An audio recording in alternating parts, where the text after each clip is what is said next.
মর্মান্তিক দুর্ঘটনায় এক হাতের আঙুল নেই, তবুও থেমে নেই পড়ুয়ার রেশমি।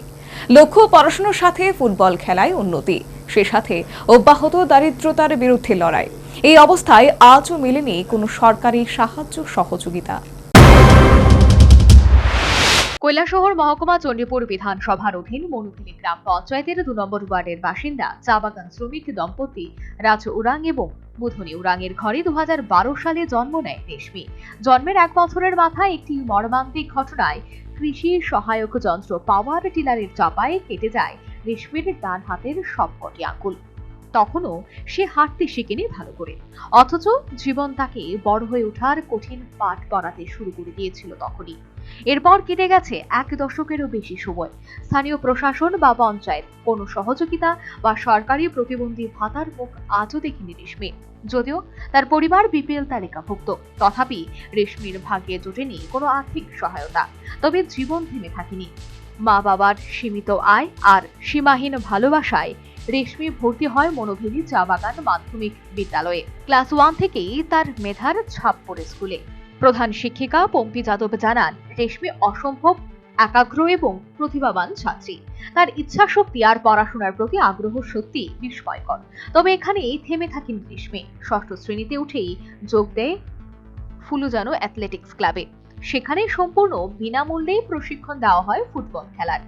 এক হাত না থাকলেও রেশমি কখনো নিজেকে পিছিয়ে রাখেনি, বরং ফুটবল মাঠে সে যেন আরো সাহসী, আরো আত্মবিশ্বাসী।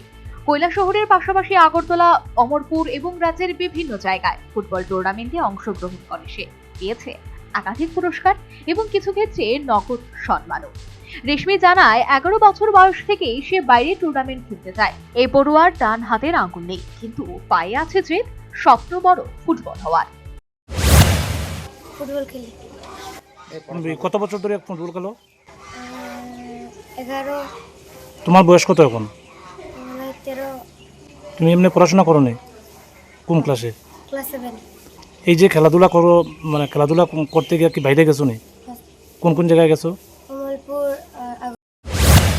রেশমির বাবা রাজু উরাং উষ্মা প্রকাশ করে বলেন, সরকারের কাছে আমরা কিছু চাইনি, শুধু মেয়েটির ভবিষ্যতের জন্য একটু সাহায্য একান্ত দরকার।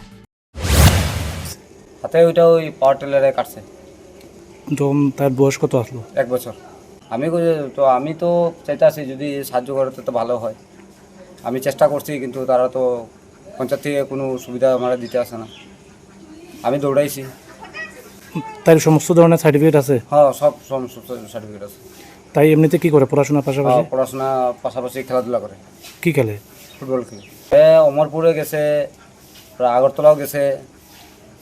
ফুটবল খেলে। হ্যাঁ, ফুটবল খেলে। প্রতিবন্ধী বা বিকলাঙ্গ যারা তাদের যদি সার্টিফিকেট থাকে, তাহলে স্টুডেন্ট অবস্থায় 18 বছর পর্যন্ত প্রতি মাসে সাহায্য পাবে পড়াশোনা। জানি, এটা আমি দৌড়াইছি, কিন্তু চপ্পল ক্ষয়ে গেছে, কিন্তু আমি কোনো সুবিধা পাইতেছি না।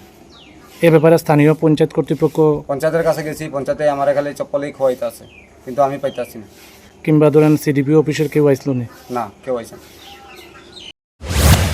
মাত্র 13 বছরের রেশমির এই অবিশ্বাস্য লড়াইয়ের গল্প হয়তো আজও সবার চোখে পড়েনি। তবে তার সাহস, মেধা ও প্রতিভা নিঃসন্দেহে সমাজে এক নতুন আলো ছড়ায়। এমন হাজারো রেশমি আজও আমাদের চারপাশে রয়েছে, যারা অপেক্ষায় আছে শুধু একটু সহানুভূতির, একটু সাহায্যের।